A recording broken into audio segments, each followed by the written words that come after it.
Buenos días familia, este es un tema más de nuestro proyecto Yo me intereso y el tema de este día es intervención en situaciones de crisis conductuales. Esperemos que este tema como todo les sea de mucho provecho. ¿Qué es una crisis? Una crisis es la reacción conductual, emocional, cognitiva y biológica de una persona ante un evento precipitante, algo que la detona, que se constituye en un estado temporal de trastorno, desorganización de alta intensidad. Tiene comportamientos muy notorios, son muy evidentes, muy intensos, muy fuertes. La persona pierde la racionalidad. En esta crisis se da la necesidad de ayuda que aparece cuando una persona enfrenta un obstáculo a sus objetivos o expectativas vitales.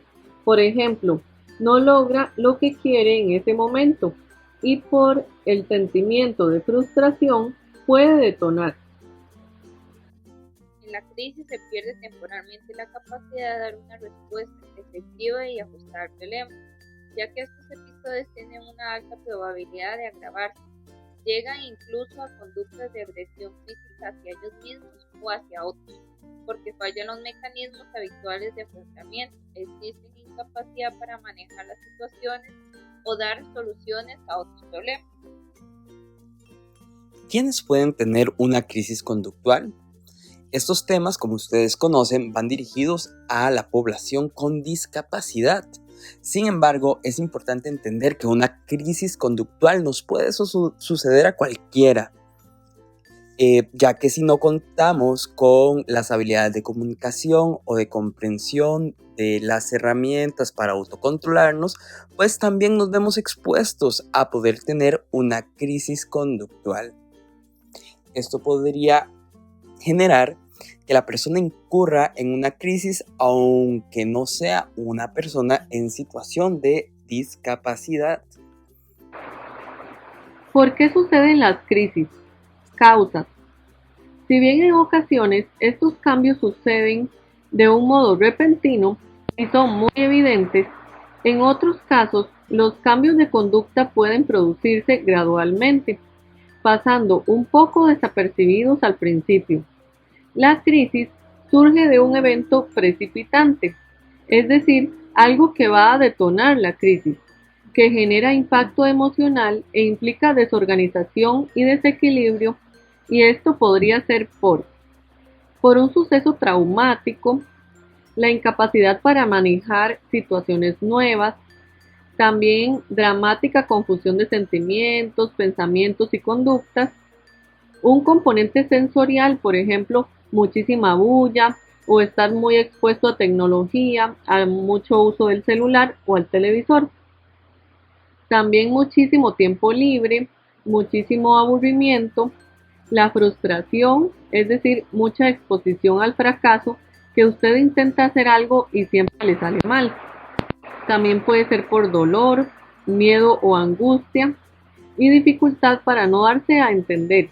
Es decir, yo quiero decir algo y la gente no me entiende. Muchas veces, en el caso de personas con discapacidad, a veces los chicos no pueden expresar lo que necesitan, lo que sienten, lo que quieren, y eso generalmente detona una crisis.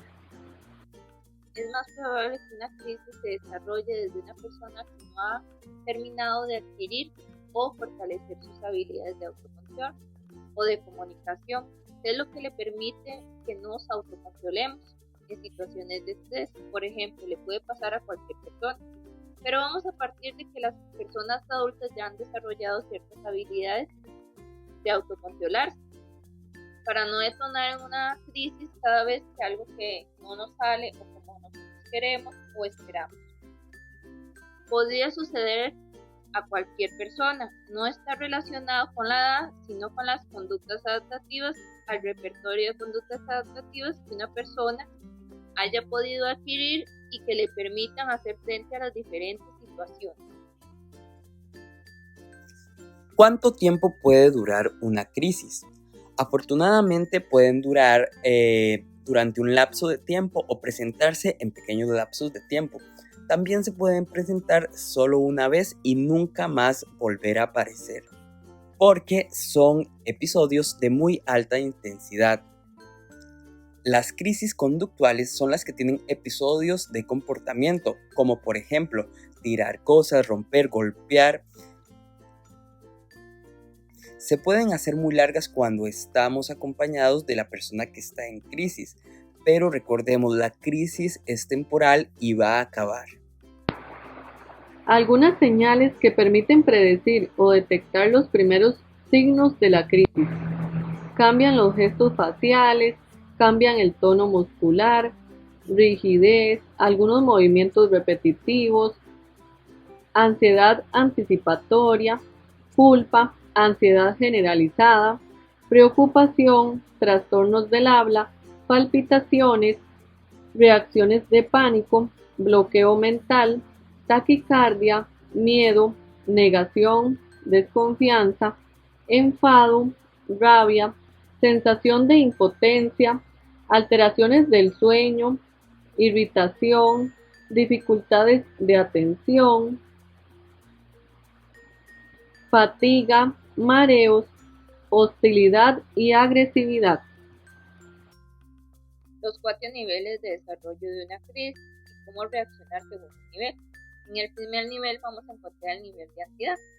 Toda situación de crisis presenta su momento inicial, un cambio de la conducta normal de la persona. Se garantiza por un gasto de energía desmesurado. Se manifiesta por signos como demanda repetitiva de atención inmediata, aprieta los puños, deambula agitado, cambios en los gestos faciales o musculares. La respuesta que van a tener los familiares sería la respuesta de apoyo de los familiares. La actitud de apoyo requiere que las personas demuestren empatía y escuchen con atención al individuo para identificar qué es lo que le está molestando o qué es lo que no le gusta en ese momento. Se puede tratar de desviar la atención hacia actividades que a él le gusten mucho, como puede ser pintar, caminar, salir, jugar con legos, para evitar que continúe al nivel siguiente. Nivel de actitud defensivo. La persona se coloca frente al familiar en una situación defensiva, ofensiva o desafiante cuando notamos que comienza a perder el control. Se manifiesta por signos como emitir señales verbales y no verbales, gritos, amenazas, insultos, golpes en la mesa. Esto nos indica que está empezando a perder el control. Respuesta directiva, fijando límites. La mejor actitud que puede asumir la familia durante el nivel defensivo es la directiva, que permite fijar límites conductuales para el individuo. Existen varios puntos claves para fijar límites. En primer lugar, asegúrese de que los límites estén claros para la persona. Por ello, nos debemos asegurar que los límites están claros para que la persona no los malentienda. Por ello, deben ser sencillos de entender. Bríndele opciones. En lugar de comportarse así, puedes hacer otra cosa, tratando de negociar con la persona, explicarle las consecuencias de lo que puede pasar si hace tal cosa. Tercer nivel, persona que ataca. La persona adquiere un comportamiento agresivo que implica riesgo de daño a sí mismo y a otras personas.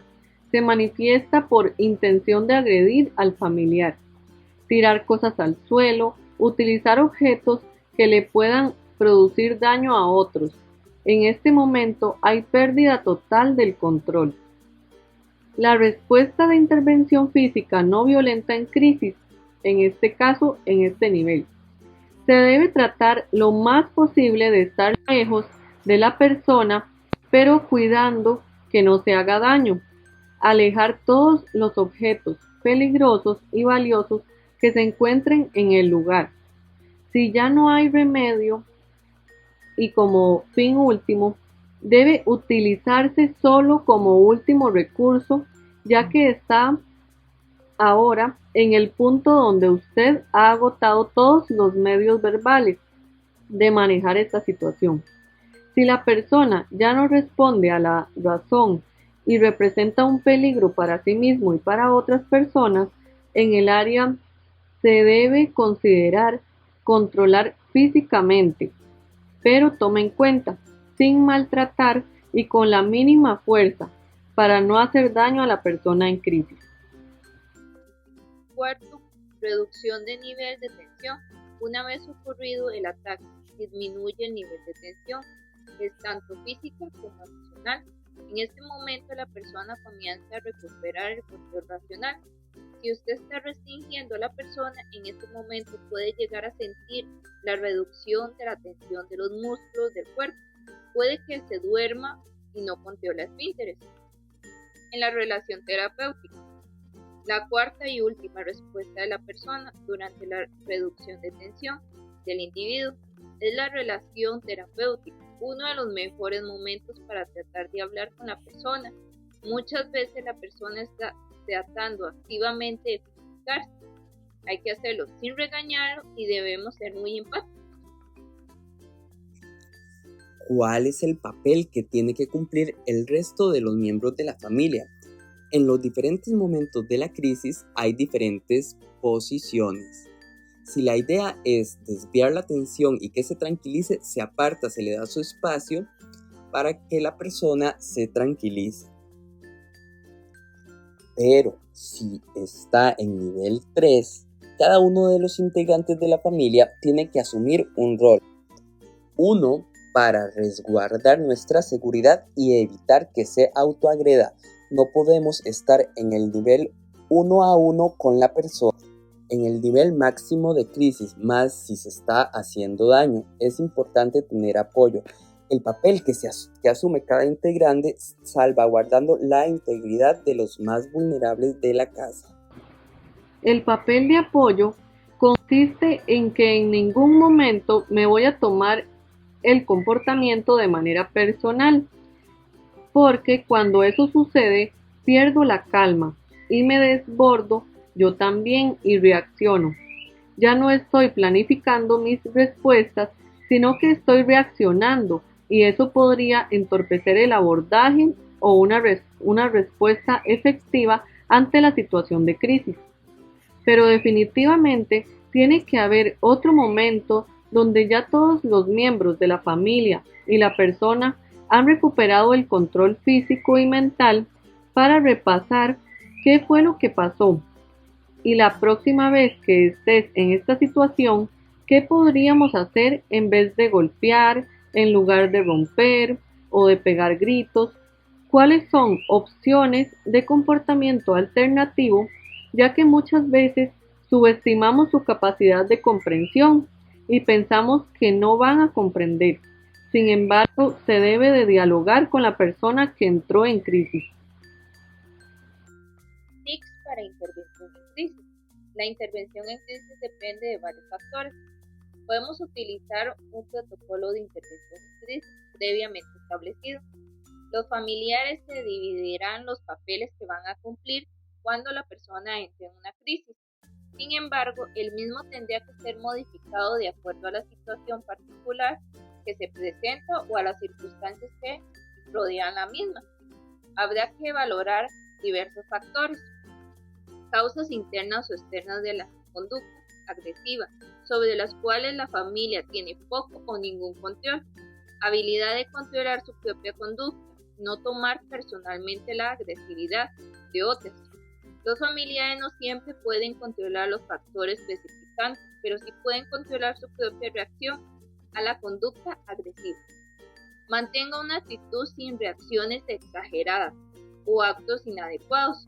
Mis reacciones pueden influir en las personas en crisis o en la respuesta de otros familiares. Consejos y técnicas en la intervención verbal. Conservar la calma. Aislar la situación. Hacer cumplir los límites fijados. Escuchar. Tener conciencia de la comunicación no verbal, los gestos que presenta la persona antes y durante la crisis. Ser coherente.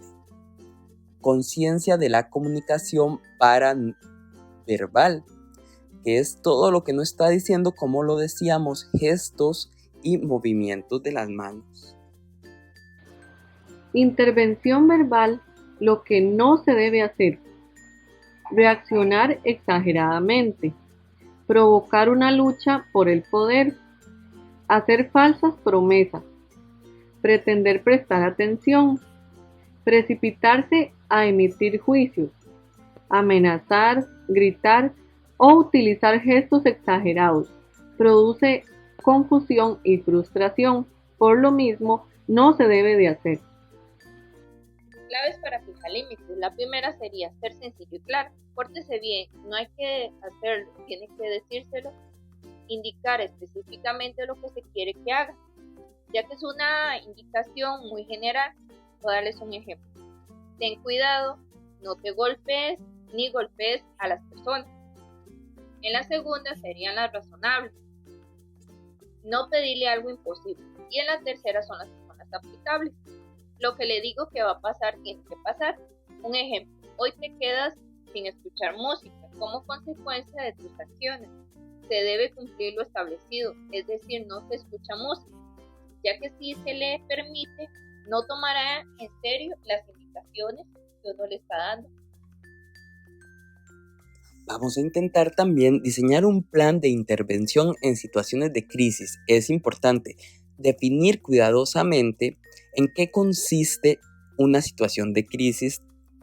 Después, descubrir los procedimientos de intervención y quiénes son las personas a las que corresponde aplicarnos. A esto nos referimos cuáles miembros de su hogar van a intervenir en esta crisis. E identificar los recursos necesarios para implementar el plan. Por ejemplo, actividades y pedir ayuda y a quién pedir ayuda. Recomendaciones. Anticipación, prevención, todas las medidas que yo pueda tomar para adelantarme a que una crisis conductual suceda. Si yo sé que mi hijo tiene dificultades cuando se interrumpen sus rutinas, una historia social, es decir, dibujos, le ayuda a explicarle a la persona con discapacidad un evento social que está sucediendo. Por ejemplo, ¿por qué no podemos salir en este momento, ir al parque, a la escuela, al colegio, a la asociación y las cosas que podríamos hacer en lugar de ir a estos lugares?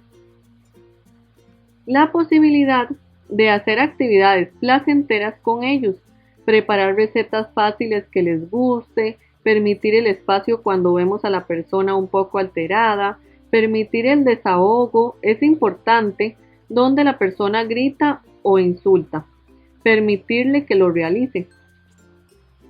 Para las familias, muchas veces porque piensan que otras personas están escuchando o porque no nos gusta que nos insulte, tratamos de aminorarlo e interrumpir a la persona. La recomendación es al revés. Permita que grite todo lo que tenga que gritar. Dele su espacio porque el hecho de que me aproxime y trate de sujetarlo podría más bien llevarlo al tercer nivel de la crisis, que es el más alto. Alguien podría eliminar los objetos peligrosos en una situación de crisis, sacar objetos valiosos como computadoras para no tener la preocupación por los objetos, que ahorita no es lo más importante.